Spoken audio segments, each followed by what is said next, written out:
আমরা সবাই মানুষ। তেমনি ভাবে সবচেয়ে সত্য কথা হলো আমরা যে গ্রামে আমাদের পাড়া মহল্লায় যারা মাতবর টাইপের লোক তাদের নিয়ে আজকে কিছু কথা বলি।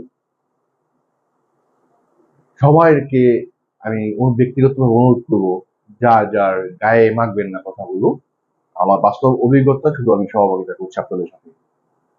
পাড়া মহল্লার মাতবরগুলো এরকম হয়ে থাকে, নিজের ঘরে অশান্তি, নিজের বাড়িতে অশান্তি, নিজের বাড়িতে সমাধান করার সময় নাই, সুযোগ নাই।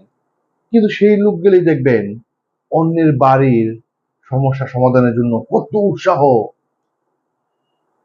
তারপর নিজের পরিবারে দুনিয়ার অশান্তি থাকে, নিজের পরিবারকে শান্তিময় করার জন্য কোনো উৎসাহ নাই, ইচ্ছে নেই, কিন্তু অন্যের পরিবারের শান্তি স্থাপনের জন্য কত অধীর আগ্রহ নিয়ে মাতবরি করার জন্য এগিয়ে যায়। এই মাতবরগুলোকে দেখলে সত্যি সত্যি আমার মন থেকে অনেক কিছু বলতে ইচ্ছে করে, কিন্তু বলতে পারি না অনেক বিষয়গুলোর কারণের জন্য। আপনারা খুব ভালো করে জানেন যে যেসব ব্যক্তিগণ এই বিষয়গুলোতে ভুক্তভোগী, গ্রামের প্রধান এবং গ্রামের যারা মাতবরি টাইপের করে তাদের অবস্থানগুলো আসলে কি। তারা সবসময় পরনিন্দা নিয়ে ব্যস্ত, চায়ের দোকানে পরনিন্দা নিয়ে ব্যস্ত, কোনো উঠান বৈঠকে পরনিন্দা নিয়ে ব্যস্ত, কিন্তু নিজের পরিবারের কথা, নিজের সন্তানের কথা, নিজের ঘরের কথা একবারও তারা উপলব্ধি করে না তারা 100% ঠিক আছে কিনা। এই সমস্ত মাতবরদের উদ্দেশ্যে আমি শুধু একটা কথা বলবো, সবার প্রথম নিজের ঘরটাকে সামলান ভাই, তারপর সমাজের সেবা করতে আইসেন। নিজের ঘরে অশান্তিময় পরিবেশ তৈরি করে কখনোই সমাজের সেবা করা যাওয়া যায় না। আগে নিজের ঘরটাকে শান্তি করেন, নিজের বাড়িটাকে শান্তি করেন, তারপর সমাজকে সেবা দেন।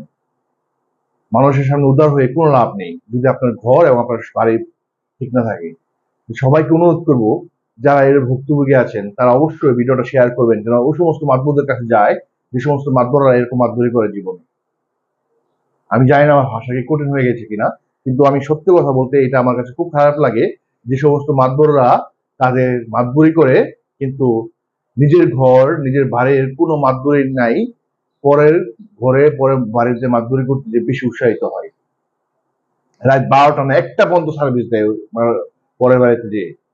তো সমস্ত মাতবরদের উদ্দেশ্যে বলি, আপনারা নিঃসন্দেহে মাতবরি করবেন, এটা বলার অপকাশ রাখে না, কিন্তু আগে নিজের বাড়ি নিজের ঘরটা ঠিক রাখেন। ধন্যবাদ সবাইকে।